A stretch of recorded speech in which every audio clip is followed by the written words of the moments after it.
ನನಗೆ ಒಂದೇ ಒಂದು ನೋವು, ಚಾಮರಾಜನಗರ ಬೆಂಗಳೂರು ನಮ್ಮಲ್ಲಿ 142 ಕಿಲೋಮೀಟರ್.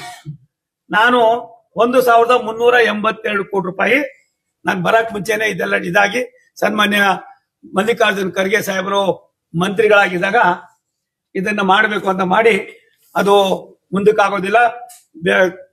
ಹೆಜ್ಜಾಲ, ಹಾರೋಹಳ್ಳಿ, ಹೆಜ್ಜಾಲ, ಕಗ್ಲಿಪುರ, ಹಾರೋಹಳ್ಳಿ, ಕನಕಪುರ, ಸಾತನೂರು, ಅಲ್ಲಿಂದ ಬಂದು ಹಲಗೂರು, ಮಳವಳ್ಳಿ, ಕೊಳ್ಳೇಗಾಲ, ಸಂತೆಮಾರಹಳ್ಳಿ, ಯಳಂದೂರು, ಸಂತೆಮಾರಹಳ್ಳಿ, ಚಾಮರಾಜನಗರ 142 ಕೋಟಿ ರೂಪಾಯಿಂದು ಕಿಲೋಮೀಟರ್ನ ನಾವು ತಗೊಳ್ಳಿ ಅಂತ ಹೇಳಿ ಅವ್ರಿಗೆ ಏನ್ ಹೇಳಿದ್ವಿ ನಾವು, ಆಗೋಗಿದೆ ಕಡೆ ನಮ್ಮೆಲ್ಲ ಮುಗಿದಿದೆ ಅಂದ್ರು.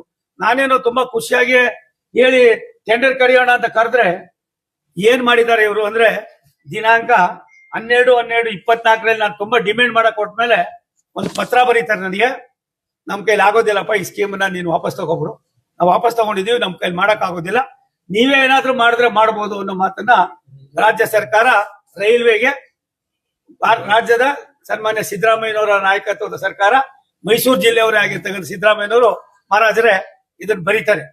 ಇದ್ರ ಜೊತೆಗೆ ನಾವು ಮೈಸೂರು, ಹುಣಸೂರು, ಪಿರಿಯಾಪಟ್ಟಣ ಮತ್ತೆ ಅದ್ಯಾವ್ದು ಕುಶಾಲನಗರ, ಇದು ಕೂಡ ನಮ್ಮ ಕಾಲದಲ್ಲಿ ಆಗಿ ಸನ್ಮಾನ್ಯ ಹಿಂದೆ ಪ್ರತಾಪ್ ಸಿಂಹ ಅವರು ಎಂಪಿಗಳಾಗಿದ್ದಾಗ ಅದಕ್ಕೆಲ್ಲ ಓಡಾಟ ಮಾಡಿ ಏನೆಲ್ಲ ಮಾಡಿದ್ರು. ಅದು ಕೂಡ ಒಂದು ಪತ್ರ ಬರೀತಾರೆ, ನಮ್ ಕೈಲಿ ಆಗೋದಿಲ್ಲ ಅಕ್ವಿಜೇಷನ್ ಮಾಡಕ್ಕೆ, ನೀವೇನ್ ಬೇಕಾದ್ರೂ ಮಾಡ್ಕೊಳ್ಳಿ. ಅಭಿವೃದ್ಧಿಯ ಸಂಕೇತ ಅಂತ ಹೇಳ್ತಾರೆ, ಅಭಿವೃದ್ಧಿಗೆ ಇವ್ರು ಯಾವ ರೀತಿ ಒತ್ತನ್ನು ಕೊಡೋದಿಲ್ಲ ಅನ್ನೋದಕ್ಕೆ ಇದೊಂದು ದೊಡ್ಡ ಉದಾಹರಣೆ.